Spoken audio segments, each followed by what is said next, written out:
কিভাবে আপনি নতুন একটি ইমো অ্যাকাউন্ট খুলবেন আজকের এই ভিডিওতে সেই প্রসেসটাই দেখাবো খুব সহজে। নতুন একটি ইমো অ্যাকাউন্ট খোলার জন্য প্রথমে আপনার ফোন থেকে ইমো অ্যাপটি ওপেন করবেন। আর আপনার ফোনে যদি ইমো অ্যাপটি না থাকে তাহলে আপনার ফোনের প্লে স্টোরে চলে যাবেন।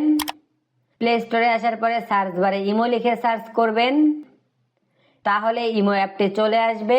অ্যাপটির উপরে ক্লিক করে এখান থেকে ইনস্টলে ক্লিক করলে কিছুক্ষণের মধ্যে অ্যাপটি ইনস্টল হয়ে যাবে।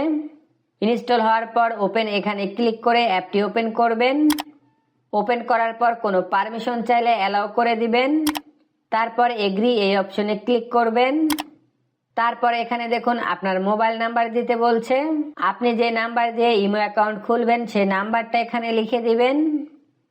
নাম্বার দেওয়া হয়ে গেলে টিক চিহ্ন এই অপশনে ক্লিক করবেন, তাহলে এখানে আপনার ফোন নাম্বারটি আবারও দেখাবে।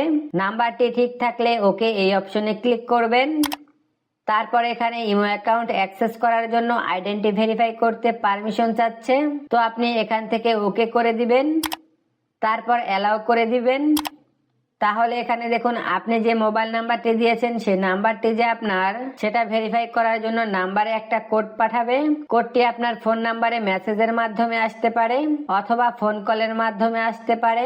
তো যেভাবে আসুক আপনি কোডটি এখানে সঠিকভাবে লিখে দিবেন, তাহলে আপনাকে এই পেজে নিয়ে আসবে। এখানে দেখুন আপনার ইমো অ্যাকাউন্টের নাম দিতে বলছে, তো আপনি যেই নামে ইমো অ্যাকাউন্ট খুলতে চান সেটা এখানে লিখে দিবেন। নাম লেখা হয়ে গেলে উপরে যে টিক চিহ্ন রয়েছে এখানে ক্লিক করবেন। তারপর এখানে আপনার ইমো অ্যাকাউন্টের প্রোফাইল পিকচার সেট করতে বলছে। প্রোফাইল পিকচার সেট করার জন্য প্রোফাইল আইকনের উপরে ক্লিক করবেন। তারপর এখান থেকে নিচে চুজ ফ্রম অ্যালবাম এখানে ক্লিক করবেন। তারপর অ্যালাও লিমিটেড অ্যাক্সেস বা অ্যালাও এখানে ক্লিক করবেন, তাহলে আপনার ফোনের গ্যালারি ওপেন হয়ে যাবে। এখান থেকে আপনি যে ফটোটা ইমো প্রোফাইল পিকচারে দিতে চান সেটা সিলেক্ট করে দিবেন, আবারও এখান থেকে সিলেক্ট করে দিবেন। তারপরে এটাকে কাস্টমাইজ করে নিচে যে টিক চিহ্ন রয়েছে এখানে ক্লিক করবেন, আবারও উপরে টিক চিহ্নতে ক্লিক করবেন।